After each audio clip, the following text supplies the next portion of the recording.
What's up, you guys? It's Graham here. So first of all, I have to say that I am shocked. More people aren't talking about this because we are barreling towards a massive financial disaster. And the scariest part is that no one is doing anything about it. Case in point, this video from DW News, which describes the slowest moving financial crisis you probably haven't heard of, retirement. As they explain, half of all boomers are soon going to be running out of money. And pretty soon, the entire economy is about to pay for it. So given the fact that most people are going to be directly impacted by this in one way or another, let's discuss exactly what's going on, what to look out for, the biggest mistakes that most people are making, and why DW News calls this the financial crisis that no one is fixing as soon as you fix the like button and subscribe if you haven't done that already. So thank you guys so much, and also big thank you to Cook Unity for sponsoring today's video, but more on that later. Alright, so in order to understand what's going on and how on earth we got here, we first have to talk about where all of this starts, which is retirement. See, what most people don't realize is that the concept of retirement is actually fairly new. Like 150 years ago,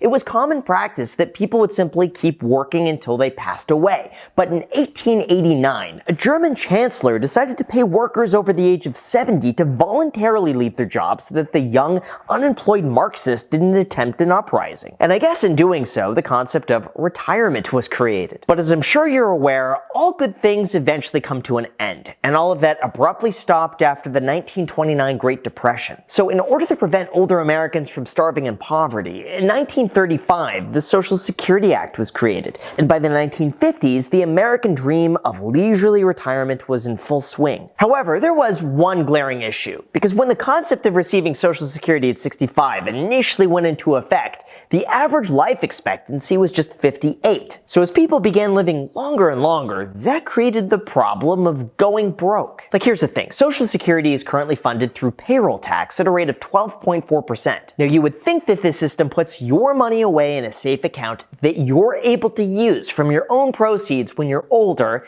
but it doesn't work like that. Instead, your money goes towards paying out current retirees, and by the time you retire, future workers will contribute their salary to pay you. Yes, this sounds kind of like a Ponzi scheme, and that's because in a way, it kind of is. Now, in a perfect system, incomes increase and the population continues growing so that more people are able to pay into it to keep it funded, but it's not. Instead, the population is slowing down and even declining. Incomes are barely keeping up with inflation, and starting in 2023, the Social Security Administration will run out of the excess reserves it has and will only be able to pay out a portion of a retiree's full benefits, 77% to be exact, and that is where the problem begins. On the surface, there are three major issues that need to be addressed for everyone watching, and the first would be poverty. According to the Census Bureau, 44% of boomers are at retirement age, and by 2030, the largest generation to enter retirement will all be older than 65. Now, even though this in and of itself is not that big of a deal, it was reported that 43% of 55 to 64-year-olds had no retirement savings at all. 30% of people over 65 are economically insecure, earning less than $27,000. And as a result, it said that most of these people have no other choice other than to become financially reliant on their children. It's also suggested that the government will need to allocate more spending to older people who have nowhere else to go, creating a financial burden that America has not prepared to manage. Second, we also have what's called a savings gap. Flat out, Americans are not saving enough money, and for many people, it's just too late. In fact, it was recently found that half of Americans have absolutely nothing saved for retirement whatsoever, and for the people between the ages of 50 to 54, only a third have more than $100,000. To make matters worse, when all households are included, not just those with retirement accounts, it was found that the typical working age household has only $3,000 in retirement, and the typical near retirement household has just $12,000. That's it. This means that based on their current assets, 92% fall short on their target. And finally, third, it's just the perfect storm. The fact is, people are living longer, health insurance costs are increasing, there's a lack of access to retirement plans, millennials are having fewer children, and as a result, retirees are forced to continue working later in life because what they've saved is nowhere close to being enough. Business Insider says that this creates what's called a sandwich generation, which consists of the 23% of people who are caring for both aging parents and young children at the same time. This is also why it's said that without more nursing homes, American retirees are going to be left depending on their cash-strapped millennial children and Gen Z grandchildren. Why is this a big deal? Well, as of right now, retirement budgets are going bust. America's population is aging quickly. The entire economy is about to get hit hard, and the solution is likely going to impact all of you watching. So in terms of what that means, here is what you came for. To start, in terms of how much money you need, a recent report found that for most people, the American dream now costs a staggering $3.4 million.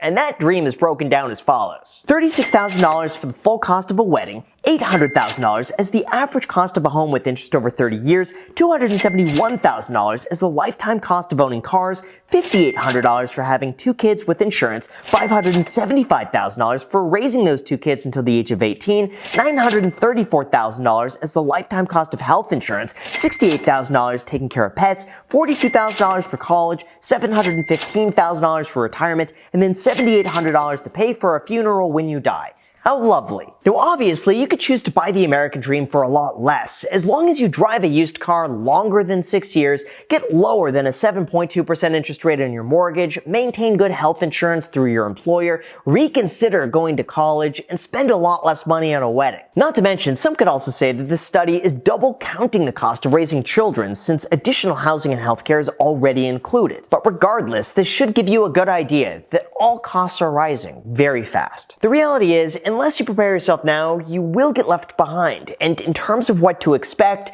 this is what's most likely to happen. Although while we're on the topic of investing, building wealth, and optimizing your finances, the one aspect that people really underestimate is the value of their time and health. Like when it comes to myself, I find that my work dramatically suffers when I don't eat healthy, I don't eat full-size meals throughout the day, and I just snack on whatever because it's convenient. However, there is another option that not only saves you time, but also tastes insanely good, and that would be your sponsor, CookUnity. Look, a few months ago, they sent me a week's worth of prepared meals, and I was absolutely blown away because it was unlike anything that I had ever experienced. For those of you unaware, CookUnity is the first chef-to-consumer platform delivering freshly prepared, pre-selected meals right to your door weekly. It's literally as close as you could get to having a private chef dropping off pre-proportioned meals that are ready to heat without actually having to pay the cost of a private chef. Not to mention, picking out your meals is easy and effortless. All the meals are delivered fully cooked, so all you have to do is heat it up, enjoy, dinner's ready in a few minutes, and there's no meal prep or cleanup required. The subscription is also really flexible with options of 4 to 16 meals delivered every single week. It's commitment-free, and you could skip, pause, or cancel at any time with the click of a button. My favorite meals are the herb-roasted salmon with truffle mashed potatoes and Thai pineapple chicken fried rice cooked by Chef Stacy Barang, and the teriyaki roasted salmon by Esther Choi. It tastes like I'm eating it right from the restaurant, except I get the convenience of having it dropped off for a fraction of the cost. So if you want to try it out for yourself, visit cookunity.com/gram50 or use the link down below in the description with the code gram50 to get 50% off your first CookUnity order. And remember, it's 50% off, which means it's probably already cheaper than what you're about to eat for dinner. So the link is down below in the description. Enjoy. Thank you so much, and now let's get back to the video. Alright, now in terms of the retirement crisis, it's pretty clear what's going to happen, and most likely it'll be a combination of the following. 1, Social Security benefits will be reduced by the time all of us retire. 2, the government increases the retirement age by the time we retire so that way they could pay out less money. Or 3, the government increases taxes to help pay for the deficit. And if you think any of these can't happen, think again. According to CNBC, the last time Social Security faced a deficit was back in 1983, and it was resolved through an agreement that raised the full retirement age from 65 to 67. Well, guess what? Back then when that agreement was reached, the average life expectancy was 74.6, and now it's 79.5. Therefore, it would make some sense that they try to push the retirement age up even further right alongside with it. In addition to that, a recent proposal would raise Social Security taxes on those making over $400,000 a year, while inflation pushes the top-earning Social Security recipients to almost $5,000 a month. Or I guess they could just reduce the amount that you get paid in retirement, but realistically, that's probably just not going to happen. Anyway, in terms of how much of a tax increase we could see, the Social Security Board of Trustees recently said that we'd either need an immediate reduction in benefits of about 13% or an immediate increase in the combined payroll tax to 14.4%, or some combination of these changes to allow the full payment of scheduled benefits for the next 75 years. So in terms of what you could do about this and the changes that you could begin making today to make sure that you're not not just another statistic, here's what you need to know. First of all, not everybody agrees that there's going to be a retirement crisis. And since I love covering both sides, here's something to consider. Despite everything that we've just covered, some outlets are calling baby boomers the luckiest and wealthiest generation we have ever seen, now sitting on roughly $78 trillion. And when you look at the statistics, their timing could literally not have been any better. Like since 1983, stocks have increased by almost 8,000%. Home prices have appreciated 500%, and a 60-40 portfolio of stocks and bonds would have returned more than 14.5% a year. We've also seen a history of incorrect calls for a retirement crisis dating all the way back to the 1960s when defined benefit plans were cut from large corporations. After that, the 401k was introduced, but of course, as you would imagine, critics of that said that it lacked a guarantee and that was a problem. In fact, the commissioner of the SEC even said that putting money in the hands of employees in the form of individual accounts rather than having it managed by an employer would be the end of the American dream. Then again, in the 1990s, it was published that retirement as current retirees know it may be impossible for all but the most affluent, and 53% of people surveyed agreed that a retirement crisis was coming. From there, in 2008, just as you'd imagine, experts were telling baby boomers that they would have no choice but to delay retirement by 5 years at least. But since then, we've seen the strongest bull market in history with the greatest wealth transfer ever just around the corner. All of this suggests that everything we're currently seeing is overblown, it's nothing to worry about, and at the end of the day, it's really not a big deal. However, even with all of that said, they do admit that even though many people will be fine, some people won't. But that's nothing new. Nearly a quarter of every generation has lived long enough without the means to retire. And if you want to make sure you don't fall in that category, here's what I believe. Personally, I never think it's a good idea to rely on the government in lieu of taking full control over your money. It's just too risky. Instead, it would be significantly better to diligently save as much money as you can,